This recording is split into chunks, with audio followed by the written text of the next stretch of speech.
Assalamualaikum warahmatullahi wabarakatuh. Jumpa lagi di channel saya Arif Suparwono di pembahasan Primavera Project Management untuk PMS 101 Planning and Controlling. Ini chapter terakhir yaitu chapter 6 Preparing Layout dan Report. Mungkin setelah ini akan saya bagi satu chapter lagi ya. Bonus satu chapter isinya pernak-pernik di project control, project Primavera Project Management, tentang view, tentang bikin S-curve, tentang macam-macam lah. Dan berikutnya nanti akan ada juga saya sharing di PM 102 mengenai resource loading ya. Oke, di chapter 6 yang terakhir ini lebih ke arah report lah, printing, tampilan gitu kan untuk di schedule. Nah, ini kita bagi ada 9 item. Yang pertama mengenai customizing layout, kemudian customizing in activity table, kemudian ada saving layout, kemudian ada opening existing layout, kemudian ada printing layout, kemudian ada defining activity codes, and then assigning activity code, sama group and sort, dan juga filter. Kita ke ini ya, Primavera, kita bahas satu-satu.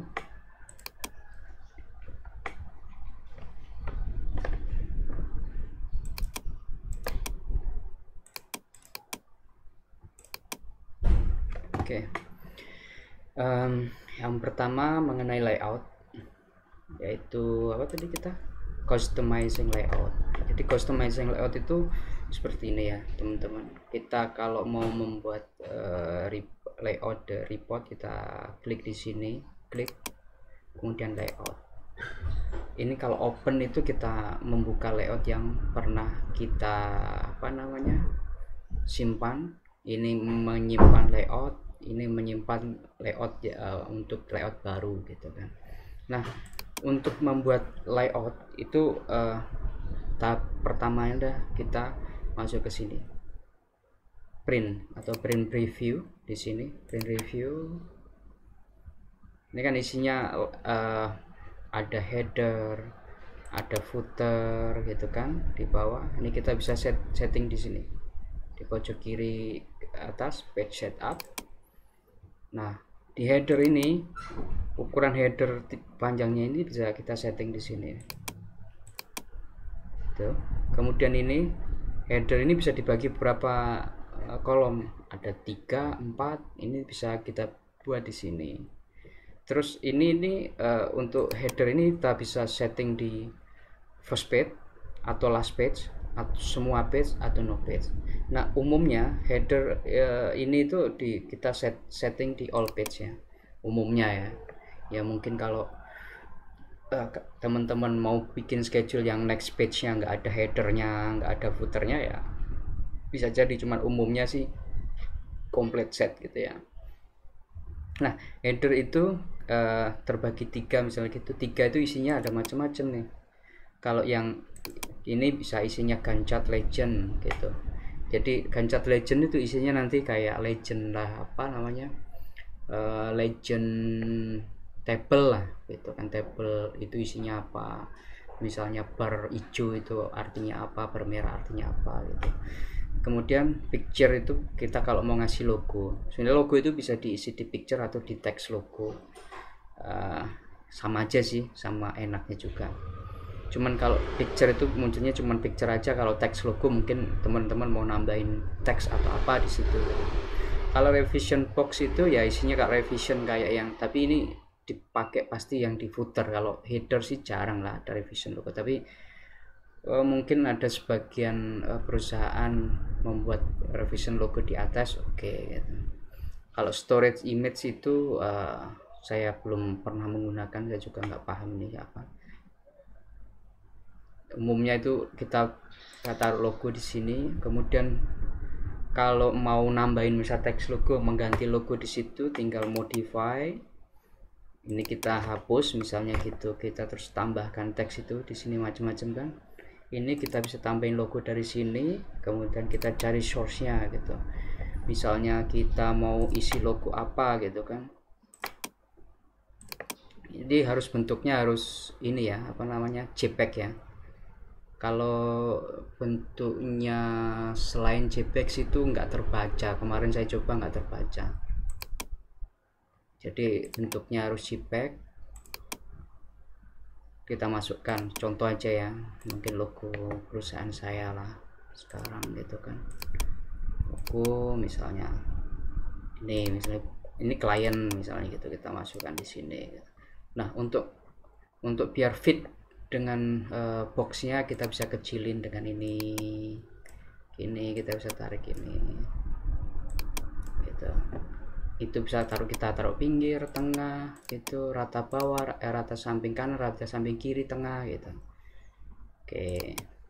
Nah, kalau untuk teks logo yang tengah itu umumnya sih nama, judul project gitu. Misalnya kita cara gantinya adalah dengan diklik di sini modify, ini kita hapus misalnya Rama is office project, terus latihan schedule. Ini kan kecil tulisannya ya. Nah, cara besarinnya gini caranya, klik semua, terus ini kita ganti fontnya di sini. Misalnya kita ganti Calibri bold, misalnya gedein jadi 18 gitu. Oke gitu. Terus teks ini juga sama, teks logo jadi sama kayak yang tadi di samping kirinya, modify, terus kita tambahin gitu. Misalnya oke gitu kan. Seperti ini ya. Nah, kalau sudah seperti ini, kita memiliki satu layout untuk header. Kemudian tadi apa? Customizing in activity table. Jadi itu baru kita setup di headernya. Jadi untuk tahap layout itu kita membuat headernya dulu, kemudian kita lihat tampilan di sininya gitu kan. Nah, tampilan di kolom ini biasanya sih ada start, finish, actual finish gitu, macam-macam lah. Oke, misal cara membuat kolom di sini itu seperti ini. Klik kanan di sini, kolom. Ini kita, ini berarti dibalikin ke sana ke sumbernya. Kalau ini masukin ke kolom ini, misalnya gitu kan. Jadi misalnya kita mau ngasih itu nama activity ID, activity name, kemudian start finish. Caranya Ctrl F, start.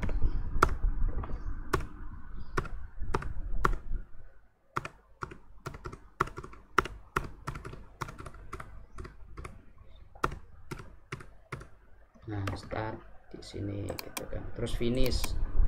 Ini finish. Berarti nanti ada activity ID, name, start, finish, kemudian duration. Biasanya kita kasih original duration gitu namanya. Ctrl F, original duration. Nah, kita masukkan di sini. Nah, untuk memindah kolom ini kita geser sini nih, klik gitu kan. Oke. Nah, ini kita sudah jadi nih kolomnya. Kemudian kolom ini kan nggak rata ya, maksudnya rata ke kiri itu kan kurang bagus. Kita settingnya di sini, klik kanan, kolom. Nah, edit kolom, start misalnya di start itu kita bikin di rata tengah gitu. Finish juga kita bikin di rata tengah gitu. Apply, oke. Nah, ini kan rata tengah kan. Kemudian kita lihat tuh ke bawah, oke, udah cukup sampai ke sini. Oke, ini berarti kita tadi sudah setup di header, ini setup di kolomnya, kemudian kita setup ini schedule-nya di sini nih. Nah, untuk setup schedule ini gitu kan, supaya dia bisa print sampai dari kolom ini sampai dengan tabel Gantt itu caranya gini. Di print preview, kemudian di ini print setup, kemudian option. Nah, biasanya nih kita taruh di project start, cuman kalau ke project start itu mepet, terlalu mepet, jadi biasanya saya kasih project start dikurangi 1 bulan, terus latest project finish tambah 3 bulan. Maksudnya gini, kenapa saya kasih 1 bulan? Biar ini tuh masih ada space gitu, masih bisa terbaca lah. Kemudian ini kan ada teksnya banyak, jadi masih bisa terbaca gitu kan. Nah, Jadi ini hasil dari kita setup layout tadi. Kemudian kita misalnya kan terlalu kecil gitu, kita besarinya di sini, misalnya jadi 100. Apply 100 masih muat kan, 100. Ini kan tampilannya cakep nih. Nah, kemudian kita setup di bagian bawah ini, apa sih namanya, footer ya. Footer caranya gini, reset up footer. Nah, di bawah ini ada nih, sama ada tiga kita divide 3. Yang pertama itu legend itu yang saya bilang tadi, isinya kayak gini. Kemudian tengah itu teks logo. Ini kalau ini mungkin isinya hanya apa namanya, page lah, page number. Cara nambahi page number itu dari variabel ini ya, nambahi page number, nomor total ini sudah dari variabel di sinilah. Ini kita bisa carikan page gitu kan, total page. Nah ini kan ada total page, terus ada page gitu, page number gitu. Jadi kita misalnya mau kasih namanya page, di sini page number, add variable of gitu kan, total page berarti kan total page, add variable, apply.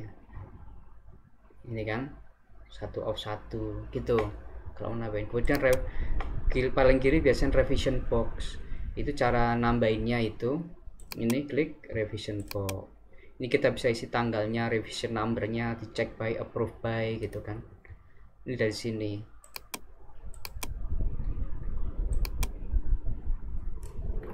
Nah, revision box title itu di sini bisa kita tambahin, misalnya Rama Office update 16 Januari 2022. Nah, nanti munculnya akan seperti ini di bawah.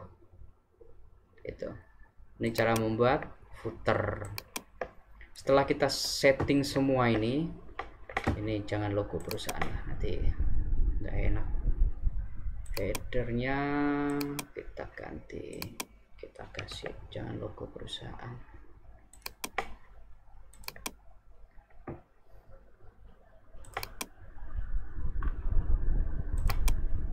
Kita hilangkan aja lah ya.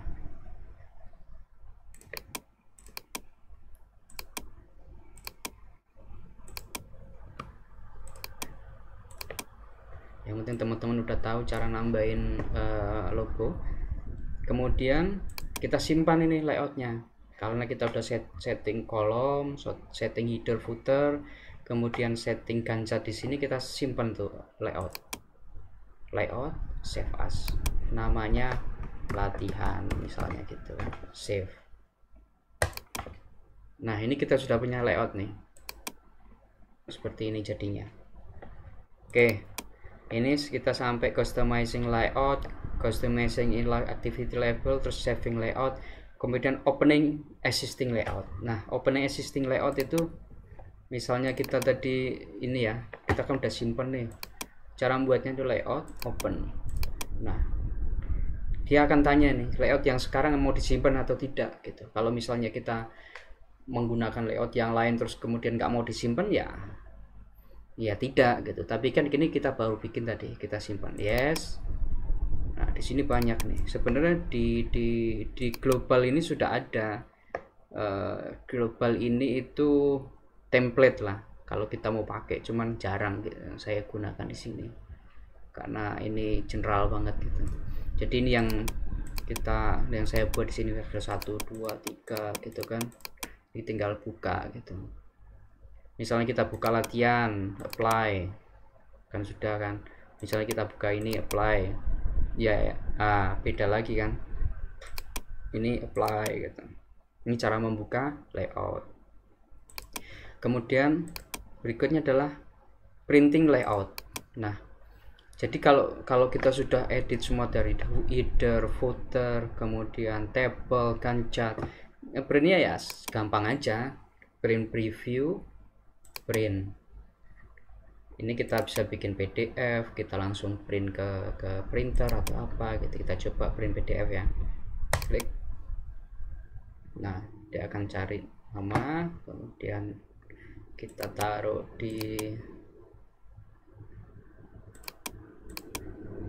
kita kasih nama latihan schedule notice gitu. Kita bisa save. Oke, nih proses membuat tampilan. Nah, ini hasilnya teman-teman, akan seperti ini ya. Ini yang biasanya kita sajikan ke klien atau ke manajemen lah, hasilnya seperti ini gitu kan. Atau ada lagi nih teman-teman, kita bisa misalnya, ini kan bar biasa ya, nggak ada apa namanya relationship linknya gitu. Ini kita bisa tambahkan juga dari link, kemudian bar link bar option, kita bisa tambahkan tuh show relationship di sini. Nah, kan ada nih, ada apa namanya panah-panahnya lah, biar mengetahui apa namanya linknya kemana aja gitu. Jadi kadang-kadang ada yang suka ada panahnya gini gitu kan, cuman terlalu ini, kalau menurut saya terlalu sumpek lah, karena nanti kalau banyak aktivitinya ribuan kelihatan banyak garis gitu kan, dan nggak bisa di tracing juga. Maksudnya kalau banyak barisnya panjang juga, kalau misal per page kan mau narik garis juga pusing juga gitu.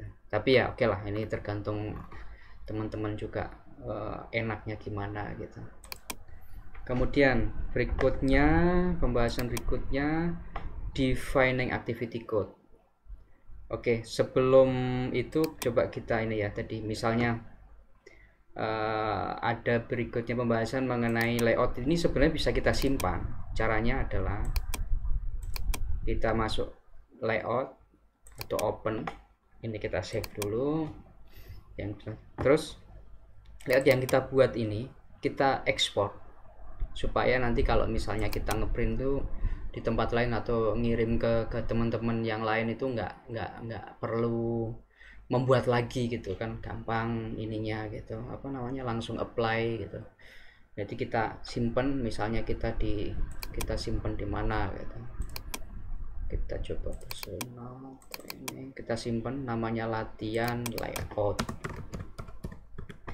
save gitu. Ini kalau kita lihat dari sini, kita punya ini namanya latihan layout. Ini layout yang kita simpan tadi. Nah, kalau cara ngundang layout itu caranya layout open, kita bisa impor balik tuh latihan layout open, nanti akan ketarik ke sini, nanti kita tinggal apply gitu. Itu cara import dan ekspor layout. Kemudian berikutnya adalah defining activity code. Sebenarnya activity code itu digunakan ketika kita mau menggrouping lah. Kalau ini kan digrouping berdasarkan WPS ya. Jadi misalnya kita mau grouping berdasarkan lokasi gitu kan. Jadi nggak WPS, saya nggak suka nih WPS ini, atau saya mau mencoba ini apa namanya di grouping berdasarkan lokasi gitu. Jadi nggak WPS seperti ini kan WPS nya kan foundation, structure, system, exterior, interior, punch list. Tapi kalau misalnya kita mau grouping berdasarkan lokasi gitu, bisa aja. Nanti caranya adalah kita, karena kan WPS sudah fix ya, udah maksudnya sudah sesuai dengan standar, kemudian udah sesuai dengan kontrak gitu. Tapi kadang-kadang scheduler itu perlu membuat kadang-kadang membuat tampilan untuk, misalnya untuk supervisor itu harus seperti apa sih, berarti saya harus kumpulkan per lokasi, atau saya harus kumpulkan per elevation, atau saya harus kumpulkan per disiplin, atau saya harus kumpulkan per apa, itu kan tergantung kebutuhan. Nah, cara untuk mengumpulkan code itu apa namanya, tampilan lain yang di luar WBS, itu caranya di ini, define activity code di sini. Nah, activity code itu kita bisa buat dari sini. Misalnya ini kan belum ada ya, kita bikin activity code baru namanya. Caranya adalah enterprise, misalnya activity code kita buat tambahan baru. Misalnya caranya tadi ya, enterprise activity code, kita masuk ke project, kemudian modify, buat code baru, kemudian kita tambahkan location misalnya gitu. Activity code ini codenya log aja lah, karena itu kan kode ya. Terus di activity code name nya kita kasih nama location gitu. Kemudian nah, ini udah muncul di location gitu. Misalnya kita tambahin location di sini berarti east, atau kita tambahkan di north north. Nah, gitu. Nah, ini is north. Ini kita kasih deskripsinya is gitu. Fungsinya apa? Ini contoh ya. Cara masukin activity code itu bisa dua cara. Yang pertama itu kita masukkan di sini, code sini. Klik di sini code assign project. Ini kan ada is north gitu kan. Location. Oke, misalnya cara pertama adalah dengan klik di sini assign. Misalnya ini adalah construction, misalnya lokasinya di east, kita kasih nama east gitu. Cuman ini akan satu-satu membuat ini, atau bisa seperti ini di blok semua, kita kasih nama east gitu, bisa. Muncul kan. Nah, cara berikutnya kita masukkan kolom di sini, masukkan ke codes.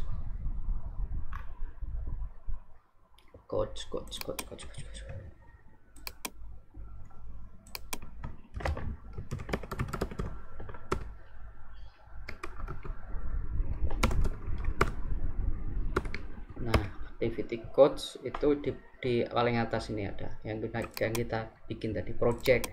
Kita masukin ke sini nih, codes, location kan, kita muncul is terus ini misalnya kita kasih nama, ini cara berikutnya ya, setelah kita masukin kolom ke sini kita taruh is gitu, atau kita bisa north, kita kasih north lah. Yang ini kita juga kasih north.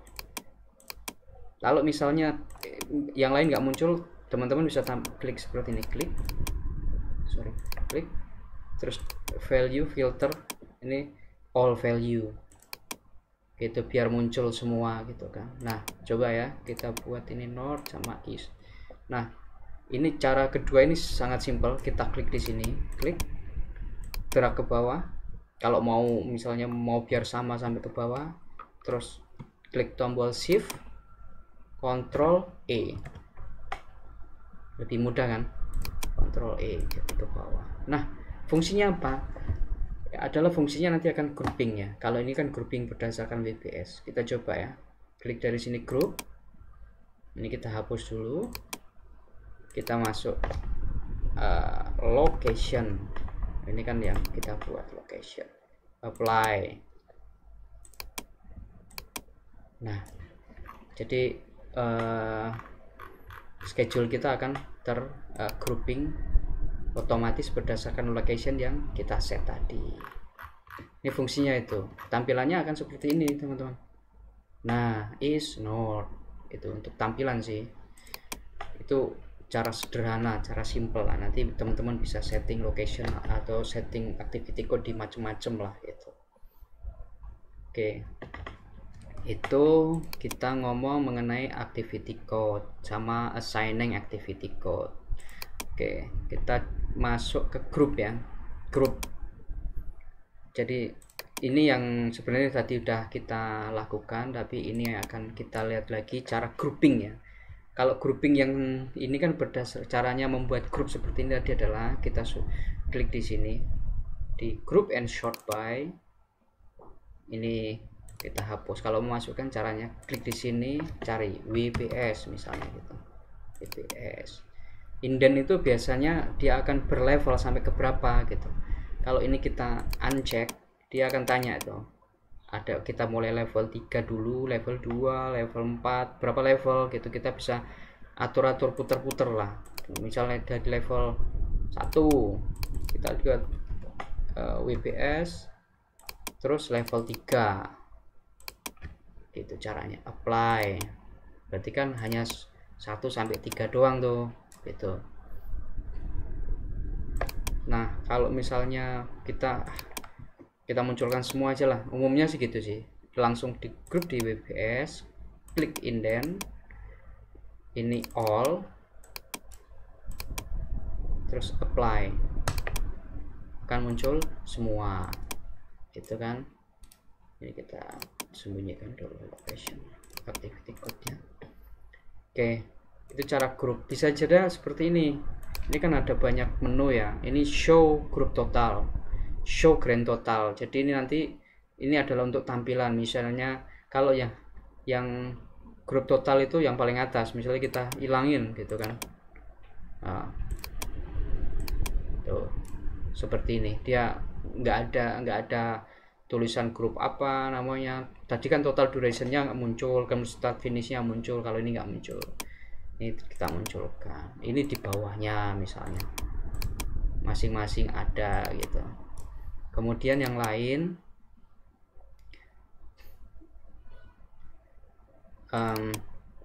hide if empty. Kadang-kadang kan dalam kita membuat WPS gak kepake ya kadang-kadang ya, atau kita mau nggak munculkan gitu, kita tutup tuh hide empty gitu.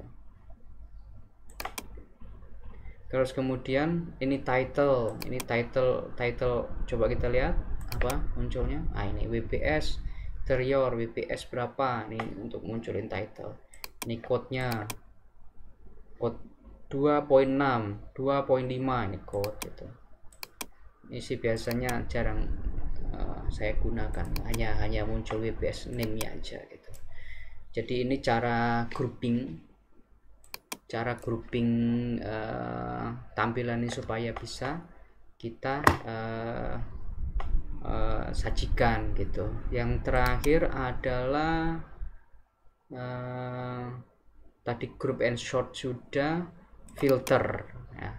Filter itu ini fungsinya adalah memfilter ini apa tampilan ini juga. Misalnya kita mau filter yang apa namanya yang critical, ada nggak critical? Oh, nggak ada gitu. Terus misalnya kita mau in progress apa gitu kan, filter in progress. Oh, ini in progress yang sudah jalan gitu kan. Kemudian kita bisa membuat juga, kita bisa membuat filter sendiri sebenarnya.